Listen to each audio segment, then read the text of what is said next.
সবাই সবার নেতার পিছনে দাঁড়াও। দুনিয়াতে যে সমস্ত মুরব্বীদের অনুসরণ করেছ, যে সমস্ত বড় ভাইদের অনুসরণ করেছ, তাদের পিছনে দাঁড়াও। একদম তোমার জীবন যৌবন যাদের পিছনে জিন্দাবাদ জিন্দাবাদ দিয়ে কাটিয়ে দিয়েছ, তাদের পিছনে আজকে দাঁড়াইতে হবে। ইয়াওমা নাদউ কুল্লা উনাসিন বিইমামিহিম, সূরা ইসরা আয়াত নম্বর 71। আল্লাহ পাক তখন নির্দেশ দিবেন, এত কথা শোনার সময় নাই।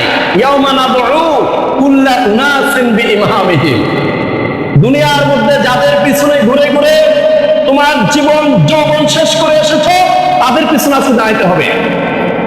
তুমি যদি হক্কানি উলামায়ে কেরাম, আল্লাহর ওলি, নেককার পরেজগার ব্যক্তিদের পিছনে ঘুরে ঘুরে জীবন যৌবন নষ্ট করে থাকো, তাহলে ওদের পিছনে আজকে দাও।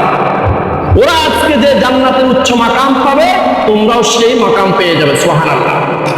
আর যদি পক্ষান্তরে তোমরা শয়তানের পদাঙ্ক অনুসরণ করে থাকো, শয়তানের অনুসারীদের অনুসরণ করে থাকো, আজকে তাদের পিছনে দাঁড়াইতে হবে।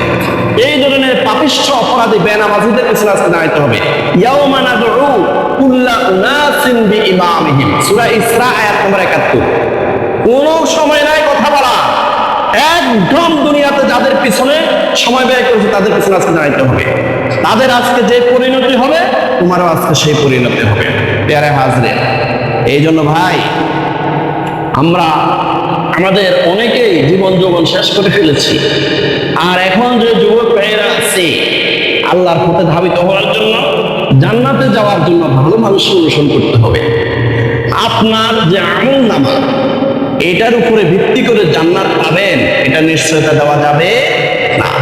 উসিলা তালাশ করতে হবে। ইয়া আইয়ুহাল্লাযিনা আমানুত্তাকুল্লাহ ওয়াবতাগু ইলাইহিল ওয়াসিলা, হে ঈমানদার বান্দারা, আল্লাহকে ভয় করো এবং তোমরা উসিলা তালাশ করো।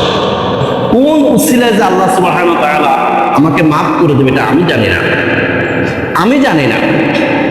একটা মৃতপ্রায় কুকুরকে একটু পানি খাওয়াইয়া ওই কুকুরটাকে নতুন জীবন দান করেছে আল্লাহ পাক। একটা পাপিষ্ঠা মহিলাকে মাফ করে দিয়েছে, সুবহানাল্লাহ। কোন উসিলায় যে আল্লাহ সুবহানাহু ওয়া তাআলা আমাকে আপনাকে মাফ করবে, এটা আল্লাহ পাক ভালো জানেন।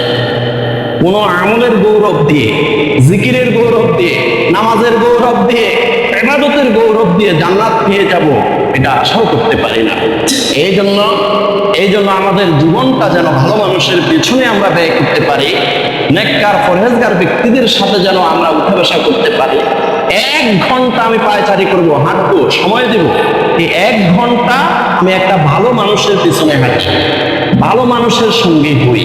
একটা প্রবাদ বাক্য আছে যে অর্থশালী টাকাওয়ালা ব্যক্তির টাকার বস্তা বহন করার চেয়ে একজন জ্ঞানী ব্যক্তি, একজন হক্কানি আলেমের জুতার বোঝা বহন করার মধ্যে অনেক ফায়দা রয়েছে, সুবহানাল্লাহ।